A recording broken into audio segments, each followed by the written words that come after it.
mashamba yetu harambe, na mifugo yetu harambe, na serikali yetu tukufu harambe. My leadership has not been to darkness and death, but to light and prosperity.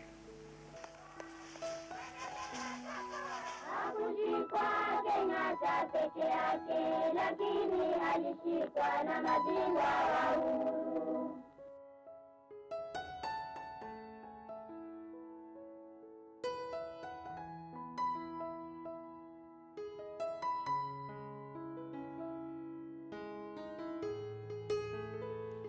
The founding father, Mzee Jomo Kenyatta, was a man on a mission and with a vision right from the onset. His mission was specifically to see Kenya become an independent state, liberated from the yoke of the British colonialists, and also to achieve Pan-Africanism throughout the African continent.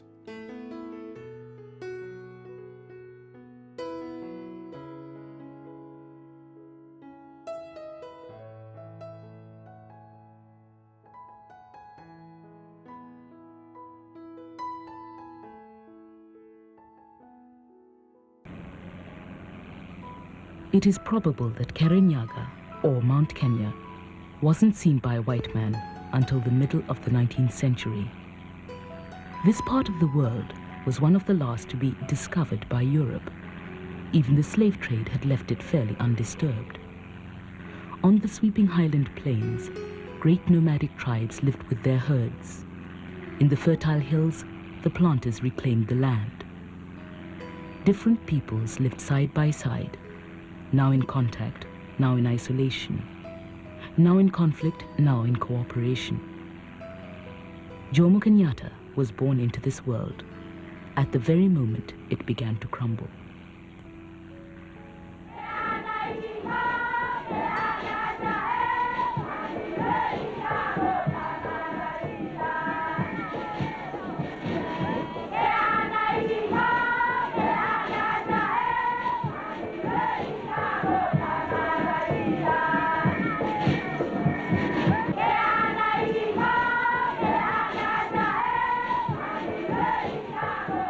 In 1895, Britain declared a protectorate over Kenya, an area of Africa the size of France with a population of several million. Kamau Wangengi, now known as Jomo Kenyatta, was among them. His birth date is uncertain, but it must have been a few years either side of 1895.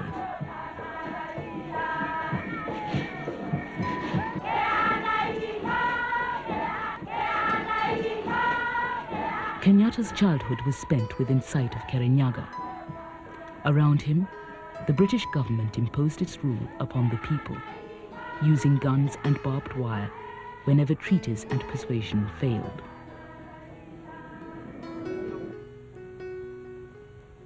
It wasn't only settlers and administrators who disrupted the pattern of African life.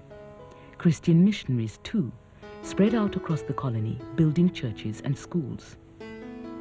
Kenyatta went to the Church of Scotland mission at Kikuyu, not far from his home.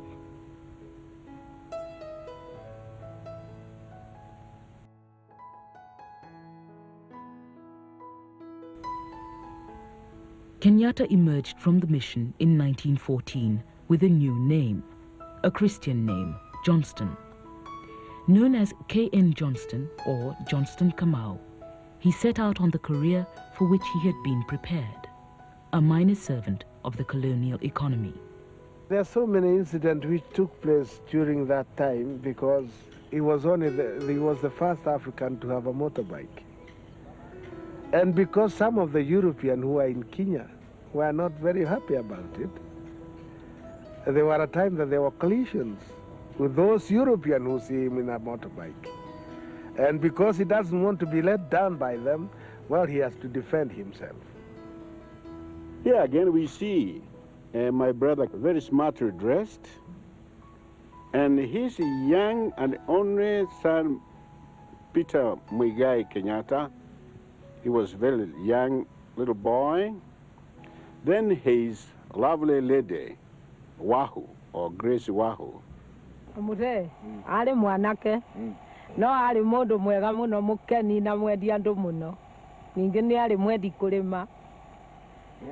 He was a young man, a very nice man, a jolly sort of fellow who loved others very much. He also liked farming. He is a farmer. He grows anything, fruit, maize, everything. We lived in Nairobi. As a young bride, I had to be given pleasure. Those were really good times. He had no dependents other than myself and our son, Peter.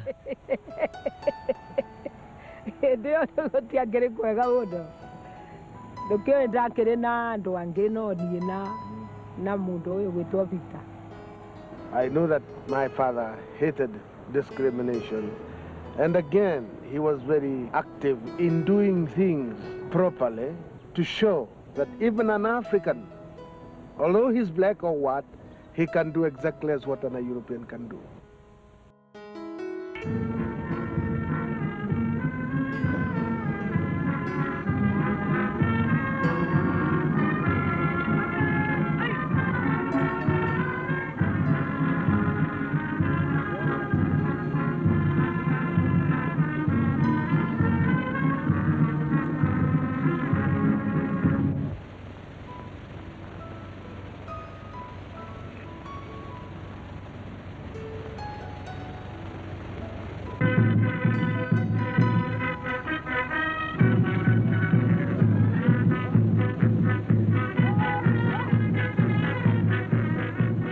The first organized African protest against British rule in Kenya occurred in 1922.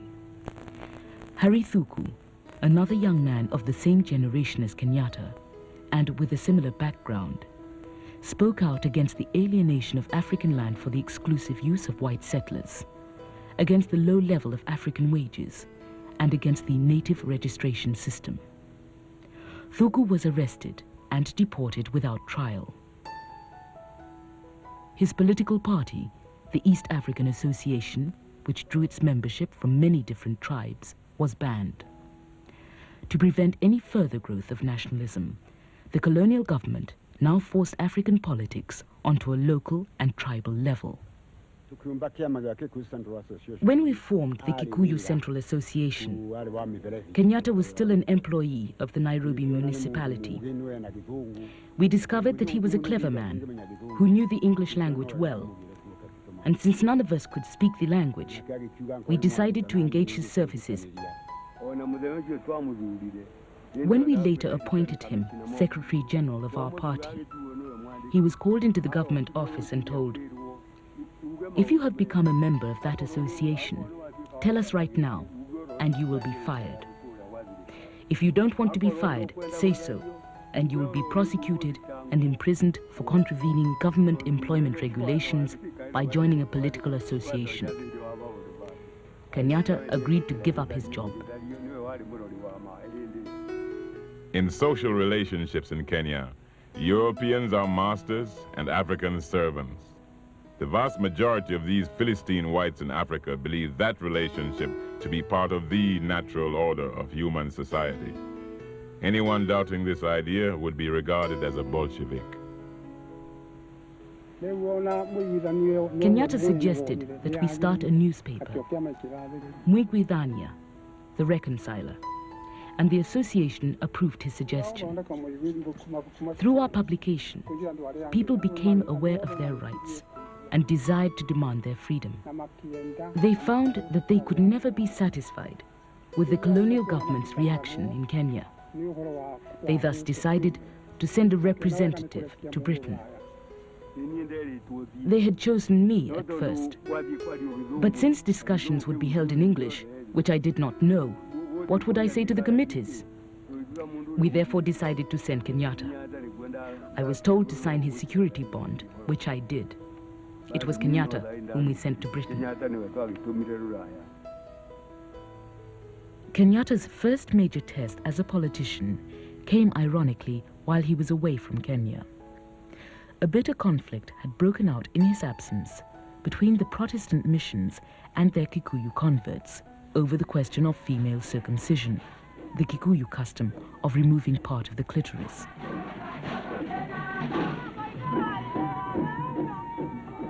We were told that if we wanted to remain in the church, we should stop circumcising our girls.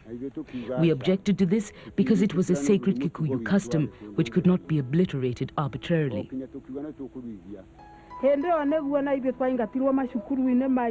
We were excommunicated from the church, and our children expelled from the missionary schools. And we had built many of the schools and churches ourselves.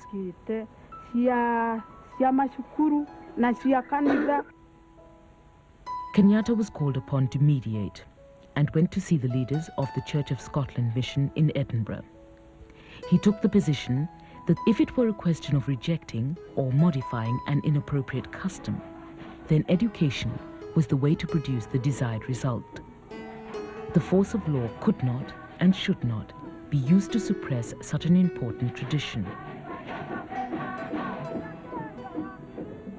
You could hear my father's name being mentioned in songs and dances which were danced by then, criticizing the missionary. One called Muthiregu, of which they used to say that Jomo or Johnston Kamau, he'll have a cup of tea with other natives. That's a KANU native.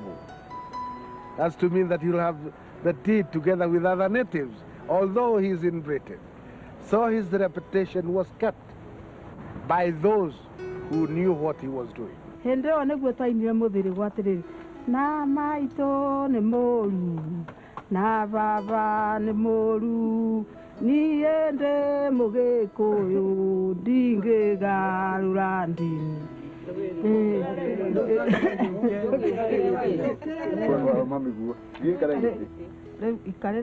The government, on the other hand, looked upon the KCA as unrepresentative of African opinion, and upon Kenyatta as an already dangerous agitator.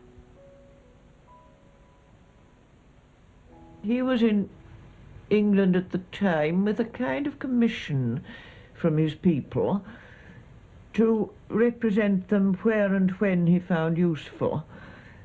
They would cable over the head of the district commissioner when there was a spot of trouble in any tribe in Kenya. It wasn't only the Kikuyu, certainly. And Jomo would decide the right thing to do about it, whether to lobby members of parliament or write letters to the newspapers or mention it in public meetings.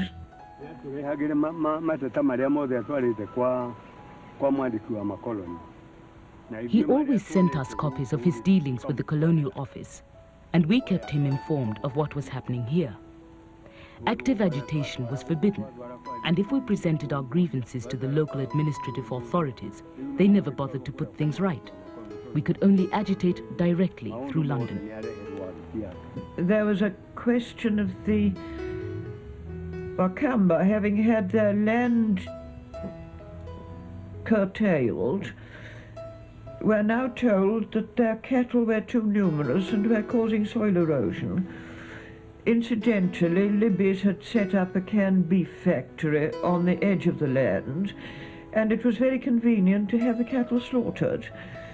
The Wakamba didn't find it so convenient, so they cabled Kenyatta, who got the particulars, and we made a lot more people in England aware of the kind of thing that was going on, with letters to the New Statesman, the Guardian, and whatnot, than would certainly have known anything about it at all if it had been left to the government. The African is conditioned by the cultural and social institutions of centuries to a freedom of which Europe has little conception. It is not in his nature to accept serfdom forever. He realizes that he must fight unceasingly for his own complete emancipation, for without this, he is doomed to remain the prey of rival imperialisms. Britain transplants her institutions and functionaries with her flag, and when the acting governor opens the new law courts, Whig and judges' robes uphold the dignity of the occasion, and the Chief Justice makes a suitable oration. The garden party at Government House is the social event of the celebrations, which exhibit a characteristic temper of intense loyalty. All Europeans as such, and however uneducated, have votes.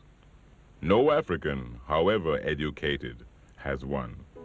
The education of all African children is restricted to what these European exploiters believe to be good for them. For instance, how to pick coffee with two hands. If you want winter sport unspoiled by organization and regimentation, you want to go to darkest Africa for it. You may not believe it, but there it is. Mount Kenya in the background, and we're going to try a bit of skiing practically on the equator. Ladies and gentlemen, you are about to witness the All-African Skiing Championship. Now the experts show how it's done. Bright fellows who, before they took to empire building, did a spot of winter holidaying in Switzerland.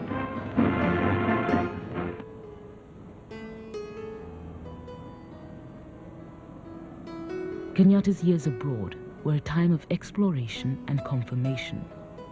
He came under the influence of missionary contacts from Kenya, of communists, socialists and liberals, of Pan-Africanists from America and the West Indies. He visited Germany just before Hitler assumed power, and the Soviet Union during Stalin's program of rural collectivization. He studied at a Quaker college in Birmingham and at the London School of Economics. I knew him towards the end of the Depression. He certainly had taken it all in. One discussion I remember with some people in my flat who were taking the line that Africans were not civilized and pointing out as a mark of their barbarity the polygamous habits of the Kenya Africans. Jomo retorted, which is the more civilized, 50 wives or a hunger march? This was the kind of way that he'd seen England, with, I think, with an anthropologist's eyes.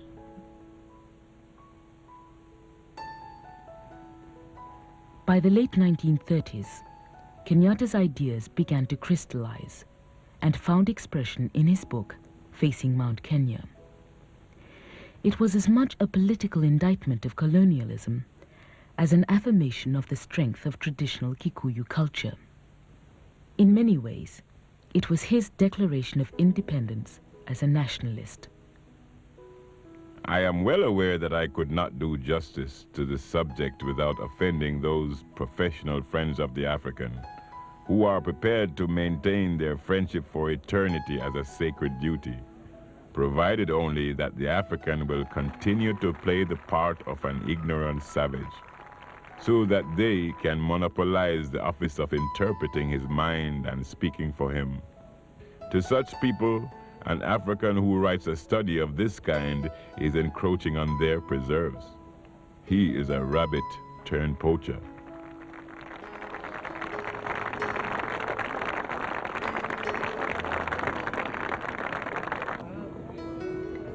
In Kenya, mothers would tell their children to soothe them when they were in distress, Kenyatta coming.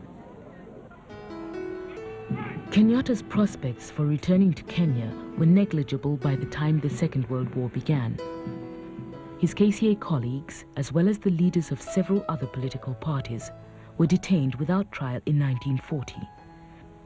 Kenyatta's efforts to reform the political situation in Kenya by pressuring the British government in England appeared to have had no success. He moved out of London to Storrington, a Sussex village 40 miles to the south. He was absolutely cut off from supplies and almost absolutely from correspondence. While at Storrington, Kenyatta met and married his second wife, Edna Clark, an English governess. I think Edna encouraged him a great deal to take a job, and he took a job as a farm labourer. He got on famously with the other farm labourers. He worked harder, I should think, than any normal Englishman did, though I must say at the end of his first week he came home and told me that he hadn't known that English people could work as hard as his labouring friends did. He'd never seen them do anything like that in Kenya, you see. Kenyatta remained in Storrington throughout the war years, although he travelled frequently to lecture to searchlight brigades, workers' groups, and anyone else who would listen to him. In 1945, he took part in the 5th Pan-African Congress at Manchester, but he held himself back from any specific commitments. I think the time was coming near when he thought he would be going back to Kenya and that his first responsibility would be to his people, and he probably didn't want to take on obligations to the Pan-African world that at the moment he was not going to be able to carry out. As he had done 15 years before, Kenyatta once again left his family, his friends, and a whole way of life. He returned to Kenya in September 1946.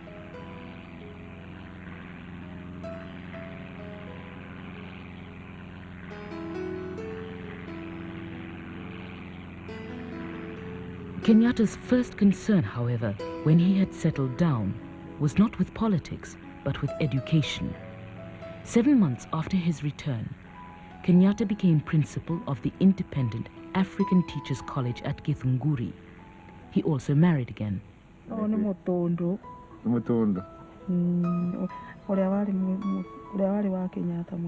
This is Mutundu, the younger wife of Kenyatta, and this is Kenyatta. And here I am, and this is my daughter Wambaki. We were photographed at Githunguri when we were building the school for our children. When Kenyatta came back and went to Githunguri, age groups were revived, the age groups based on circumcision time. Our main need then, our top priority, was education for our children. This was our priority. Because without education, it would have been impossible for us to demand our political rights. Our youth had to be sharpened. Could Kenyatta have gone to Europe if he hadn't been educated? Our main purpose was to educate our children, to be able to liberate our country from European occupation. We were like prisoners in our own land then.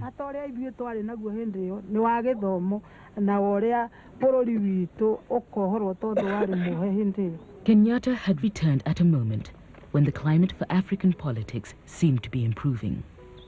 The first African member of the Legislative Council had been appointed in 1944, and this had sparked the formation of a pan-tribal political organization, the Kenya African Union. Nothing like this had existed in the 1930s. He himself never imposed his authority on the masses to elect him on anything. He left them to choose, and in a very big meeting in Kaloleni Hall, where I presided, they unanimously elected him the president of the party. People respected him for the work he was doing for the country, not only for the Kikuyu, but for the country as a whole. And he was not speaking for Kikuyu, he was speaking for the Kenya as a whole. And through that, people came to consider him a man who is serving his people. At political rallies attended by tens of thousands, Kenyatta exhorted his followers to work hard, to be honest, to avoid theft and corruption, and so prepare themselves for self-government. There was a feeling in the time, particularly when Muzee's returned, that we were making headway. They had tremendous confidence in him. They still have. And they saw in his movement and his speeches throughout the country that the future was brighter than ever. Kenyatta's basic belief in constitutional politics did not waver during this period, in spite of pressure from some of his colleagues. In 1951 and 52, as other leaders began to go underground and to consider more militant tactics, Kenyatta held a series of meetings to denounce violence and Mau Mau. The Kenya African Union is not a fighting union that uses fists and weapons. If any of you here think that force is good, I do not agree with you. Remember the old saying that he who is hit with a club returns, but he who is hit with justice never comes back. The strength of these denunciations brought him, at one point, into direct confrontation with the underground leaders, who warned him to temper his criticisms of their movement. The settlers, on the other hand, singled him out as a dangerous agitator who ought to be deported. In August 1952, they called for Kenyatta's arrest and for the declaration of a state of emergency. To Africans, the Mau Mau were freedom fighters, but to the Europeans, they were terrorists. For it is that band of fanatics whose bloody deeds have cast a dark shadow across the face of Kenya.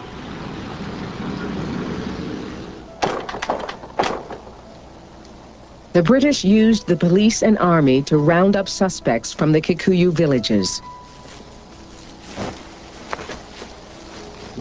They dropped 50,000 tons of bombs to try to destroy their camps. The Mau Mau who tried to shoot down the British planes were celebrated as folk heroes.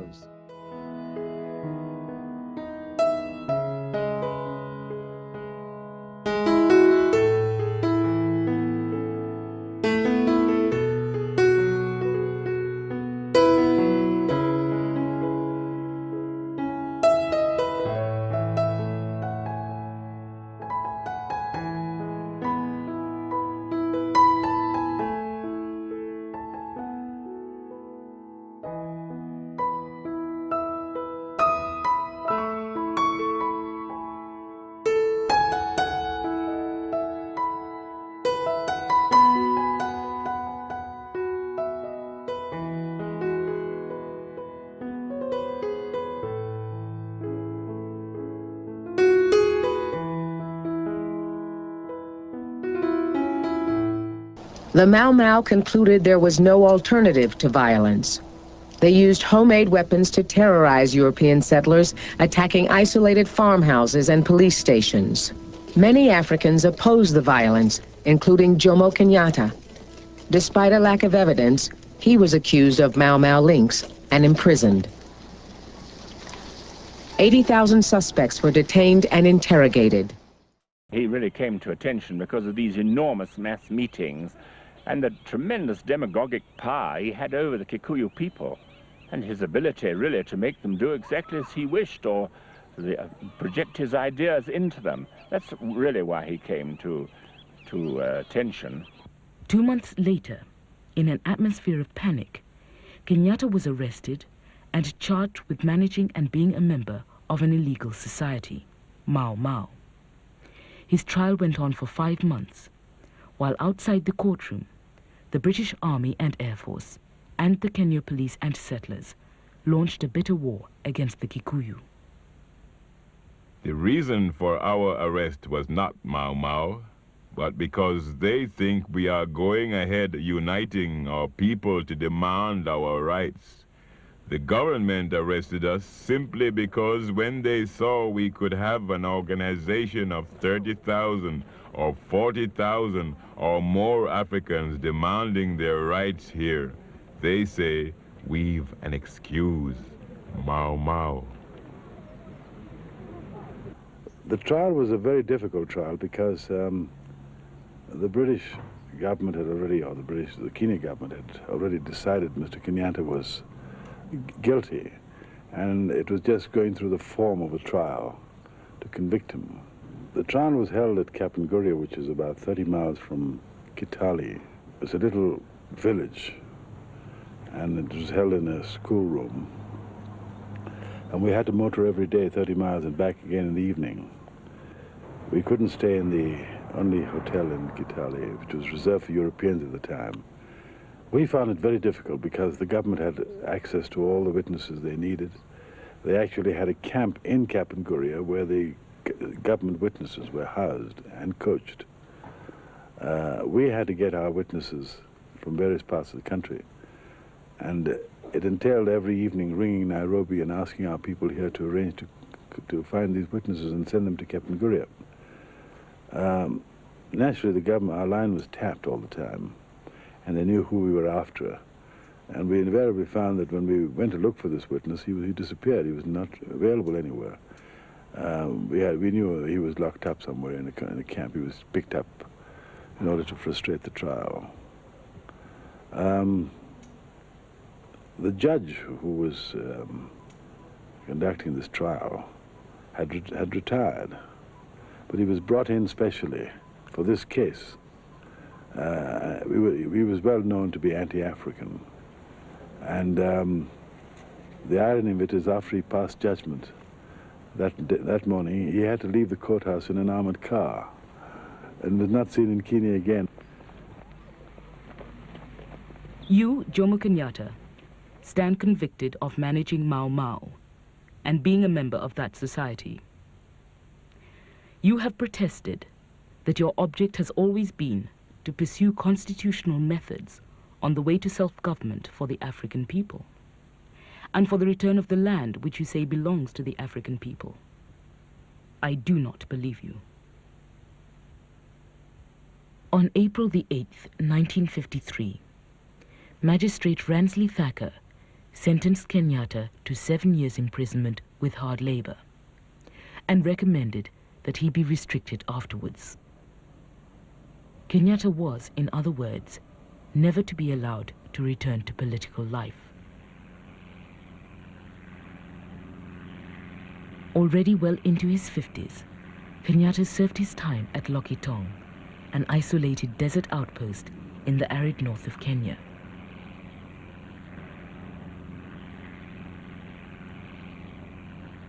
Na ingawa alikuwa anatezwa, yeye mwenyewe hakuwa mwoga na alikuwa na matumaini ya kwamba he would encourage us and say that we should not despair because our land would be free. He told us it wasn't only in Kenya that people were imprisoned for demanding freedom.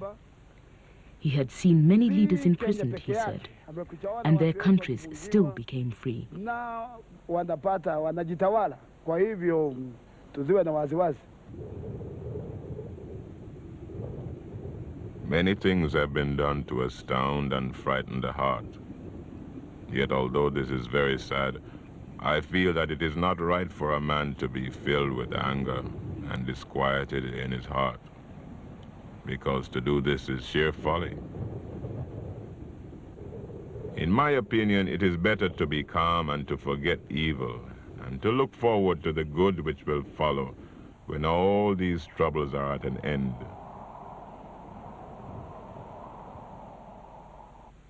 In the concentration camps, set up to hold the tens of thousands of detainees picked up in the course of the emergency, Kenyatta became the symbol of resistance and the object of a brainwashing campaign designed to eliminate him forever from the consciousness of Kenya's Africans.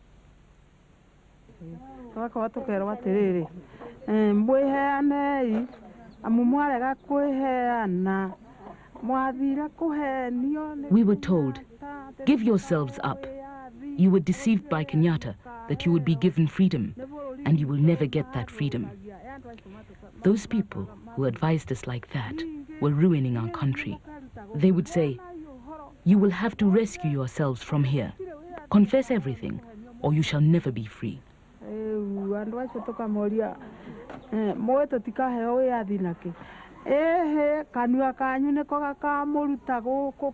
How do you know we shall never get our freedom, we asked.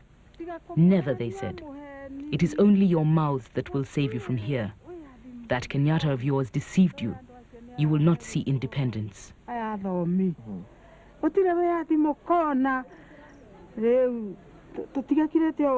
These people were Christians. They were educated. They kept telling us, you will never have any freedom. That Kenyatta you speak of will have to rescue himself. Already he's suffering from disease. He's more of an animal than a man. You will never see him again. You will never return to your homeland, and he will never return to his homeland. you're all like animals.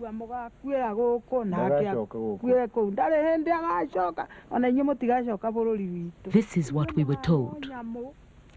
And we still see the same people today. Yes, even today, they are still with us.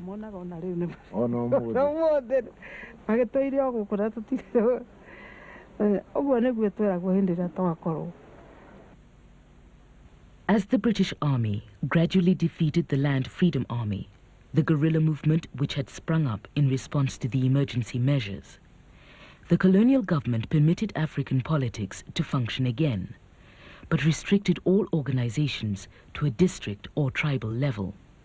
What will you do with Jomo Kenyatta when he is released in something less than 2 years' time? Well, as you probably remember, when Jomo was convicted, the magistrate at the time recommended that he should be put on what is known as a restriction order.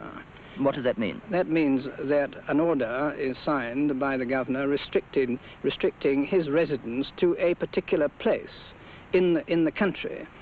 The order may restrict him to a mile of the place that he's living in, half a mile of the place that he's in, even a few hundred yards. Will that place be in Kikuyu country? I doubt it. We haven't actually made up our minds yet as to where it's going to be, but I certainly don't think he'll be allowed to come back to Kikuyu country.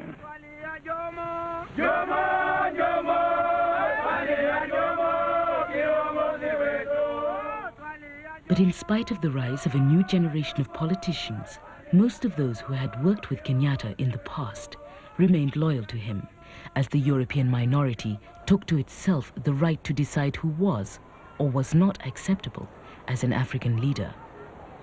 Jomo Kenyatta is the father of the African nationalism and the African national movement in this country.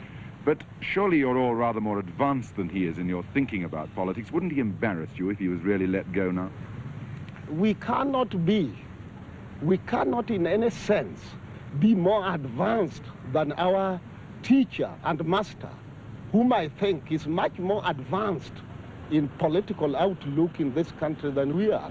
We are still just in the stages of learning politics from him. Kenyatta, now under restriction, had been moved to Lodwar, still in the northern desert. He was joined by his fourth wife, Ngina, and was allowed occasional visitors. He's alert, he's capable, he's completely well informed, and I am satisfied with him as the leader of this country. Elections in 1961 brought an African majority into the Legislative Council for the first time. But until Kenyatta was released, the leading party, the Kenya African National Union, refused to participate in the government. On August the 14th, 1961, Kenyatta came home.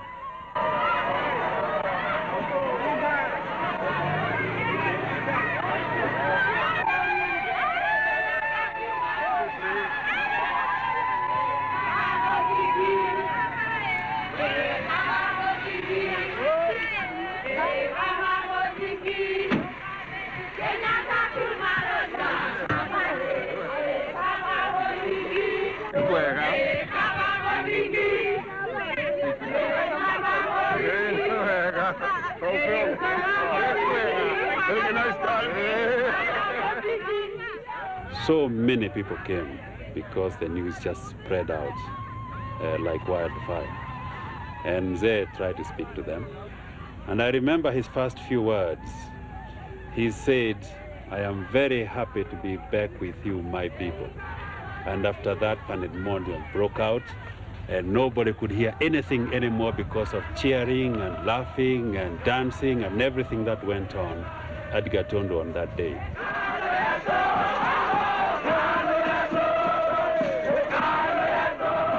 He tried to climb on a vehicle that was there so that he could see more people and people could see him, and that even made it worse, and everybody came rushing. And that was a very great day for most of us in Kenya. When do you want independence for Kenya? Today. What means are you ready to adopt to achieve independence? Constitutional means. And do you condemn Mau Mau violence and oath-taking? Well, I have never approved of any violence at all.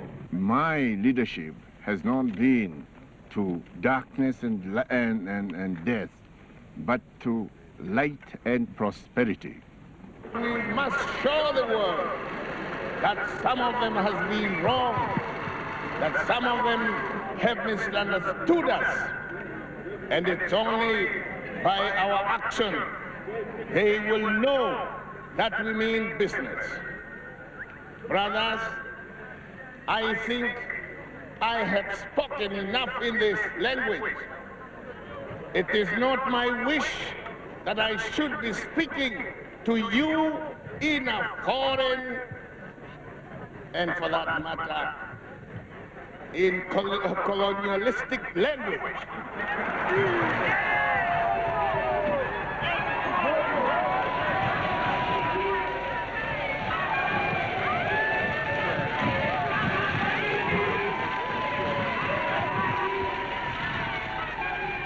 This was a man who they had met for many years, and he had worked with them. He had stayed in their villages, and they just grew confidence, and there was nobody who could have replaced him as a leader in Kenya. As you know, even when he was in detention and we founded our new party, we still declared him as the president of that party, although we didn't know whether he was going to be released or not. And there was nobody in Kenya who could take the leadership from him. And now it only remains for me to present to you, Mr. Prime Minister, these constitutional instruments which establish Kenya's independence.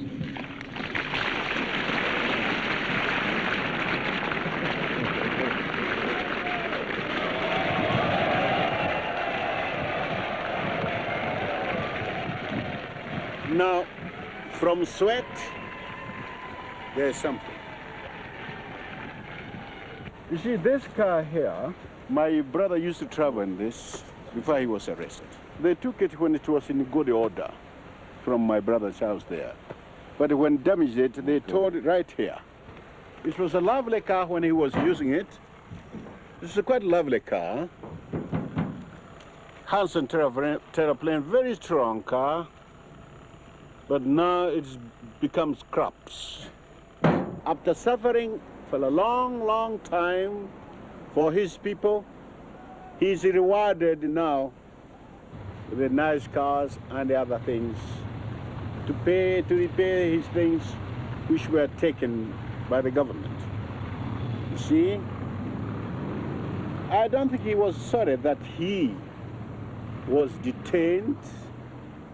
I think he knew that God has plans for him.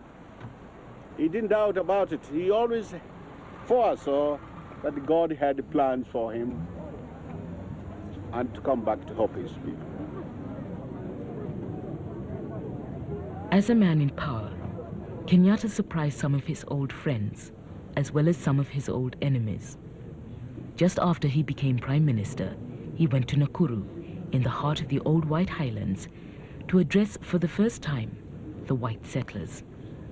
Some of you heard Kenyatta, you say, oh, that's a horrible man, I wouldn't like to see him.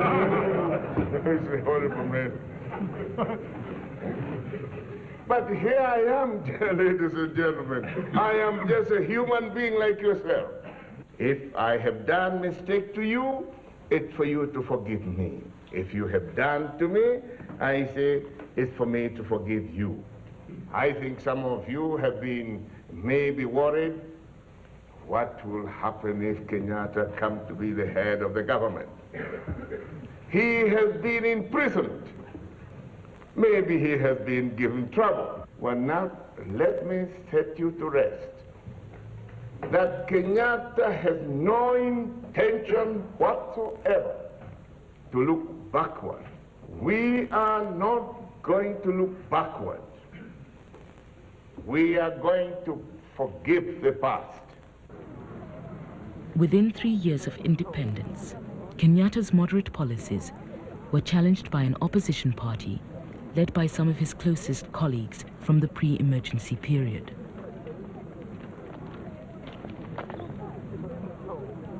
No one, not in my position, can appreciate the feeling of sadness at this parting with my old friend and comrade, Mzee Kenyatta. We worked together in KANU for many years. Both of us were arrested on the same night, subsequently tried, and either detained or imprisoned for nearly 10 years.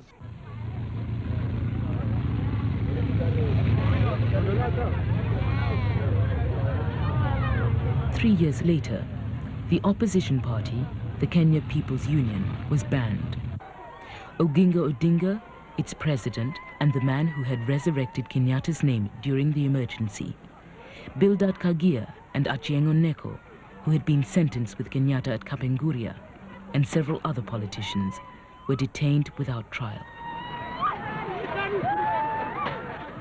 Make no mistake, this has not been the orderly formation of a valid opposition party. There has been no cleavage based on the honorable division in terms of high political principle. Here we have met an endeavor which hoped to make such impact as to destroy national stability and deprive the people of their constitutional right. It has failed. I appeal to all people to rededicate themselves and work harder so that we can achieve our goal of complete economic independence. Thank you.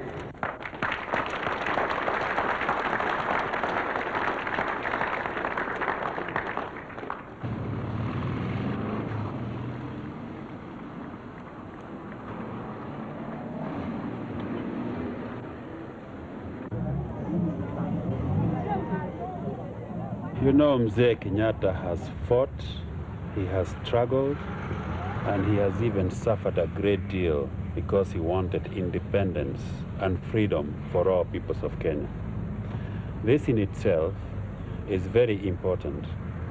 Besides, he has brought hope and pride to our people who have been oppressed in the past, to our people who have been colonized, and now they have elevated themselves to the status of other free human beings in the world. And for our people who have suffered such a long time under humiliation of colonialism, and people who are regarded as subhumans by other people in their own country, this independence, pride, and also the feeling that people are as human as anybody else is probably one of the greatest contributions that any man can make anywhere in the world.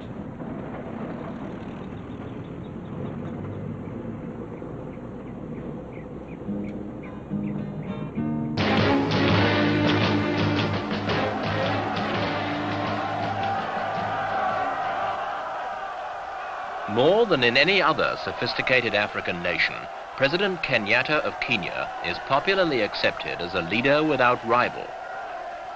Now more than 80 years of age, Kenyatta has unified a tribal nation through the sheer power of his personality.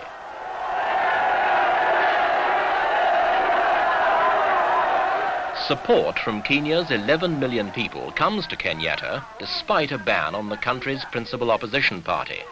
Perhaps it is that Kenya enjoys a high degree of freedom to comment and criticize, both in Parliament and the press, despite being a one-party state. Furthermore, Kenyatta's personal authority is never challenged. It is that authority which has glued Kenya together and will likely keep it unified when he has gone. Britain's Queen Elizabeth, visiting Kenya, is received with dignity by the man who once spent 7 years in prison for opposing British rule. A policy of non-recrimination is at the heart of Kenyatta's relations with Britain.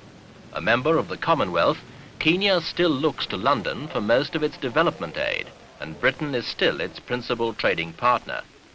Few other nations have made the transition from colony to independence so smoothly. In African terms, Kenya stands in contrast to its neighbors.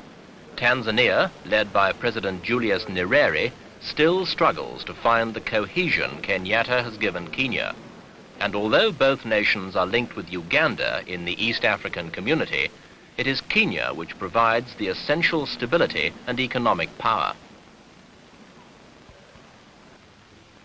And looking west from Kenya, there is Uganda and President Idi Amin.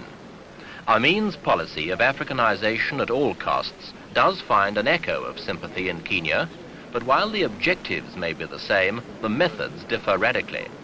And nowhere is this more marked than in their treatment of Asian populations.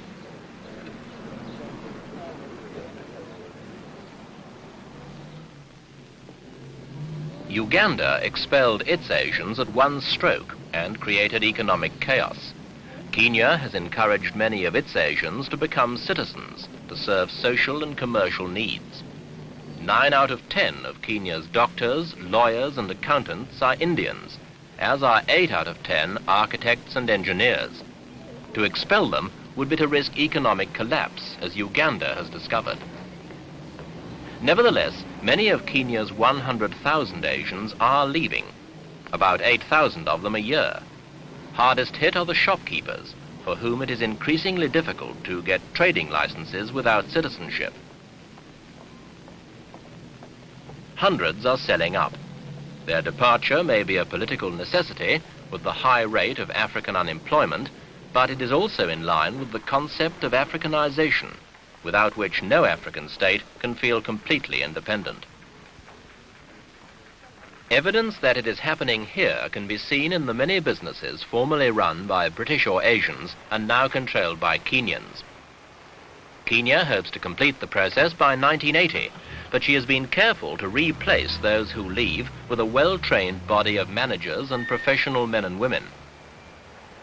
Unlike Uganda, which is discovering the effect of acting in haste, and Tanzania, which went looking for Chinese socialism, Kenya's apparently slow evolution has been achieved with a minimum of injustice and disruption. Nairobi, the capital, is Africa's most multiracial city. Life there is free from post-independent bitterness. Economically, the country is booming and is attracting more foreign investment than any other East or Central African state. Many are here as tourists. They represent Kenya's most important industry. In recent years, Kenya, in cooperation with foreign investment, has boosted its tourist earnings from $20 to over $50 million a year. And to accommodate the tourists, new hotels. And to attract them, Kenya's rich and varied game reserves, vast areas of thousands of square kilometers where the animals are sacrosanct.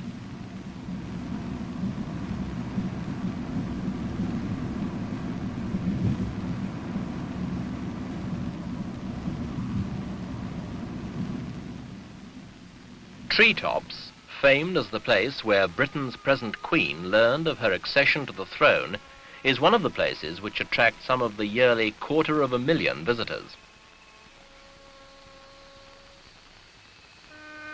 But although this country abounds in natural wildlife, its climate and good grazing make it a prime area for the raising of other livestock. Plans are presently in hand to rear more cattle, for as a beef producer, Kenya is potentially as big as Argentina.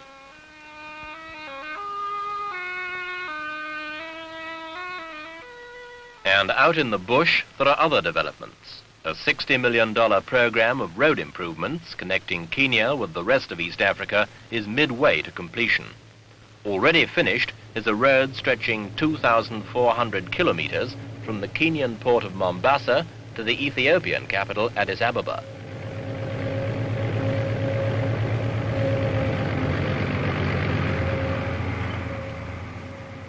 Such schemes as these, however, are doing more than simply providing better transportation routes.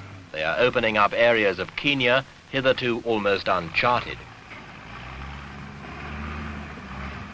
What's happening here epitomizes the measured progress Kenya has made since independence, the trouble-free transition towards Africanization, the consolidation of unity among peoples of different tribes, and the generation of a strong economy have all been achieved at a relatively modest pace. And yet, by taking the slow road, Kenya has avoided most of the excesses and upheavals which have often flawed the image of its neighbours.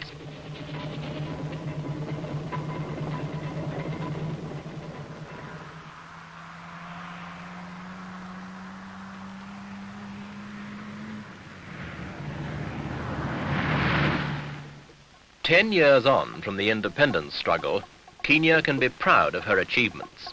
But the challenge remains. She has been fortunate in finding a leader as sure-footed as Jomo Kenyatta. But one day he will go. When he does, the quality of his tutelage will be tested. Fortunately, the nation can call on an experienced and willing group of senior administrators. The ablest, Vice President Daniel Arap Moi, has already demonstrated an ability to assume responsibility. The nation's moderate politics has enabled it to prosper while making progress on the problems of unemployment, economic development and social adjustment. But the biggest question mark must concern that moment when the father figure, Jomo Kenyatta, retires from the scene. That event will be the real test for the nation and the man.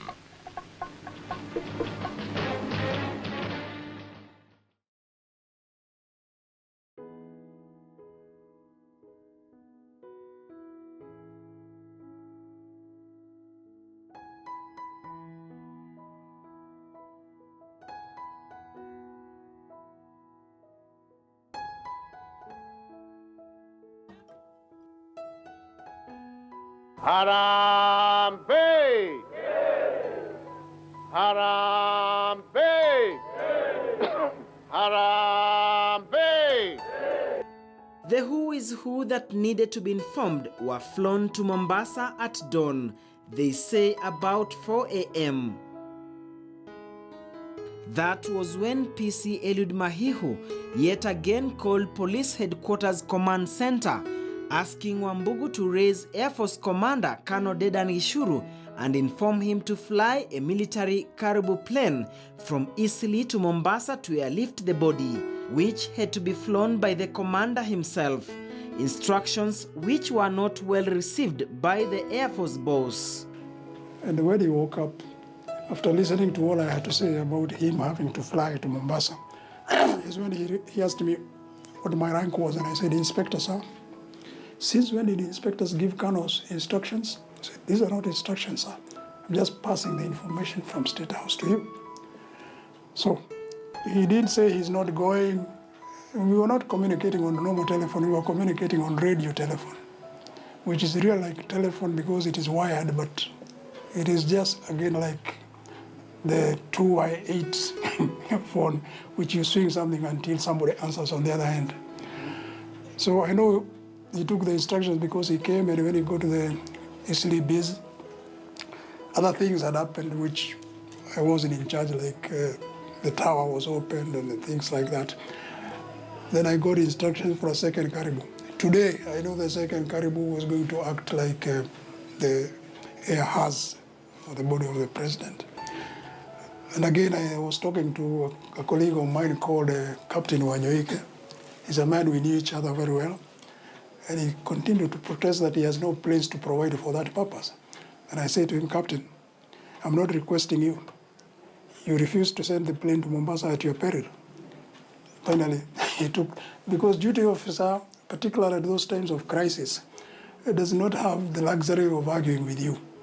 I had been there several times when certain crises were there, and I managed them, and I knew how to act, because I'm the same one who was there when Kenya Airways plane was blocked in Cairo because another plane had been blocked in Nairobi, which was destined for Somalia. So this kind of communication has to be briefest and the point.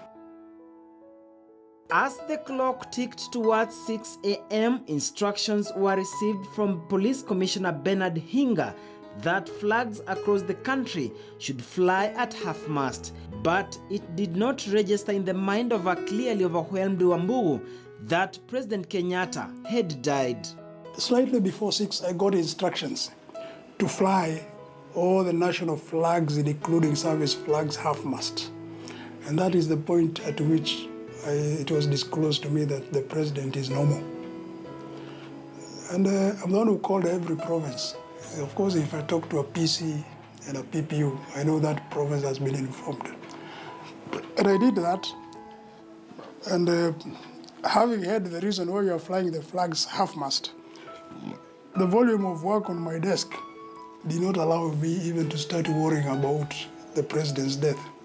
Much as you will understand, that if I, at one moment, stop to think the president is dead, I wouldn't have known how I'm supposed to behave, because I didn't know a Kenya without Kenyatta. So it is me who lowered the flags half-mast countrywide, and I forgot about it until it was time for me to hand over the occurrence book to my colleague, and I walked out, and the duty vehicle was waiting for me. And at the entrance of the police headquarters, I saw the flags were half-mast, and I couldn't remember it is me who had said they be lowered. So instead of getting into the vehicle, I went back upstairs. I said, Babu, what is happening? And he laughed, because even some of the conversation I was having with other people while he was sitting there doing nothing implied that Kenyatta was dead. So he already knew that Kenyatta is dead, and he couldn't understand how, I don't know. His challenge on the hot seat continued. Attorney General at that time, Sir Charles Njonjo, called the command center, issuing instructions for an impromptu cabinet meeting at 9 a.m., which was pushed to 11 a.m. And 10 minutes to 11, the scheduled meeting was further rescheduled to avert a potential constitutional and political crisis.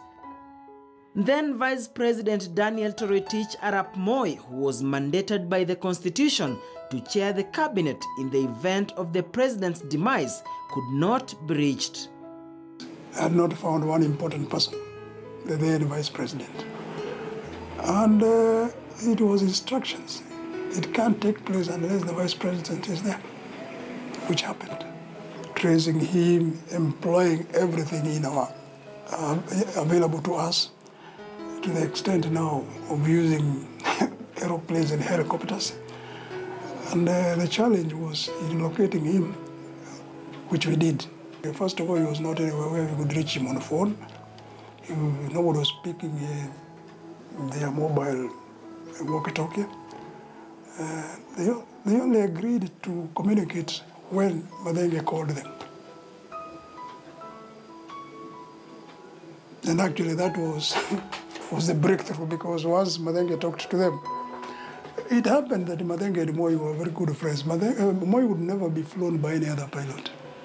Because like, you know, in Kenyatta's last years of life, he never used to fly. Moi used to fly. But he wouldn't allow any other pilot from police having to fly him. He liked being flown by Madenge. The police inspector who had worked overnight was still manning the occurrence book, which meant he could not end his shift before the cabinet meeting was held. With the whereabouts of the then Vice President Moi remaining unknown, Wambugu had to seek the assistance of then Police Air Wing Commandant, Assistant Police Commissioner Madenge. Let me say, when I talked to the commandant, the other logistics were not mine. Because it is him. He flew one plane, and I think another plane was flown by another pilot. It is not even me who decided that there should be a helicopter or two in Nakuru. I did not give instructions to those pilots. But because of communication, like when he was reporting that he has been able to trace them, he had to tell me. Because you see, Nakuru airstrip was not a manned airstrip. So he had to tell me he is now flying back to Nakuru. He had to tell me he is now flying the helicopter for the rescue. And when he flew the helicopter, he did not land in Nakuru again. He came straight to Nairobi. There were claims that there was a possibility that Vice President Moi did not trust the news sources about Kenyatta's death, and that he may also have had reservations about a cabal of Kenyatta's kitchen cabinet, which had plotted to block him from succeeding Kenyatta. It was shortly after 11:30 a.m. when Assistant Commissioner of Police Madenge finally got caught up with him deep in the ravine valleys. The report I got is that the vehicles were left somewhere. If the vehicles were there and the people were not there, the next thing was to find out where were they, and then they saw them walking. They were using hoisters. Hoisters are like ropes you could drop and pick somebody, because there was no landing site for the helicopter there. I don't even think he came with the entire troop. I think he was just hoisted him and one other guy who could have been maybe the commandant of the Vice President's escort. Vice President Daniel Toroitich Arap Moi was sworn in by Chief Justice Sir Charles James as acting president, and he then presided over the cabinet meeting. Moi ruled Kenya for 24 years until December 2002. It was not until midday later that fateful day that Wambugu signed off from the police headquarters. On his way out, he recalls that he bumped into the convoy ferrying the late president's body, which had been flown to Moi Air Base in Eastleigh. A few minutes to 1 is when we met with the hearse carrying the president.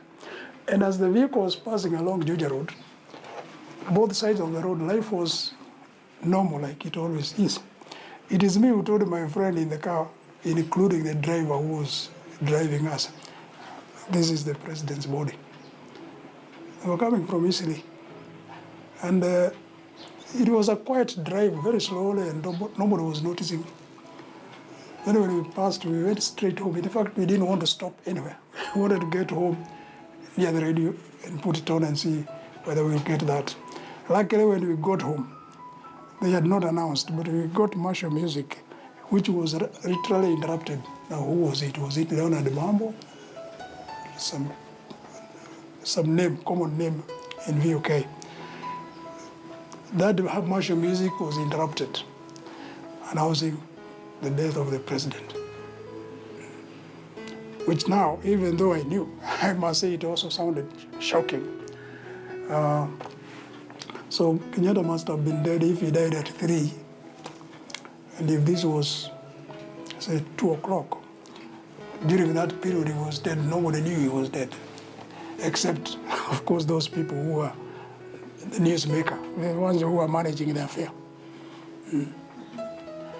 And after it was announced, the whole country became kind of lukewarm, and even people are afraid to go to the bar. Most of the people left their places of work and went home. Like I'm saying, being one of the Kenyans, I'm sure most of us didn't know how Kenya looks like without Kenyatta. In August 2017, during Kenyatta's 39th memorial service, his son, President Uhuru Muigai, would reveal to the nation the role played by the choir of St. Stephen's Jogoo Road ACK Church during his family's mourning period on the loss of Mzee Kenyatta. President Kenyatta II was only 18 years old when his father died. As an 18-year-old, this choir went a long way towards calming us, giving us solace during a very difficult moment in our lives. They were together with us almost every single day. And I believe it was not just us as a family, but also to the entire nation. And to that we shall ever remain grateful to you, to those who came before you. As a family, we are indebted to you. As a nation, I believe you played a critical role in ensuring that the country stays together. The country remained united.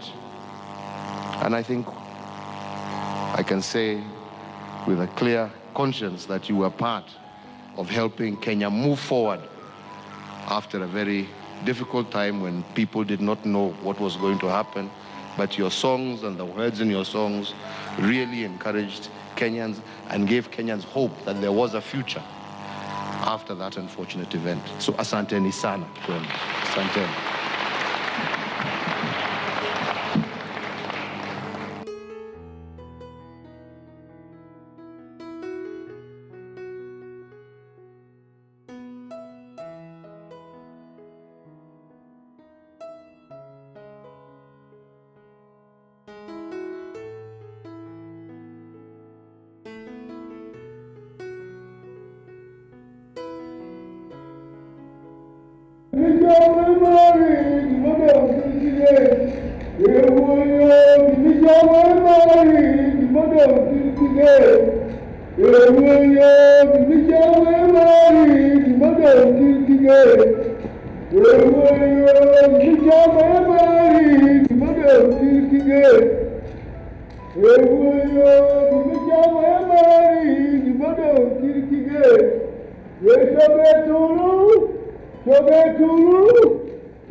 Are all your differences now forgotten in his death? Oh, no, but we have not had very much difference. It's only the way of doing them, but the goal was very much the same. He was a charismatic man with a gift of the gab. He spoke damn well when he addressed a public meeting. He could electrify the crowd. He would not sleep at State House because he said there were ghosts of white people and the frogs were cloaking. He thought they were saying he shouldn't be there. Kenyatta's legacy left the country on the right track. Kenyatta aletaka Kenya kufu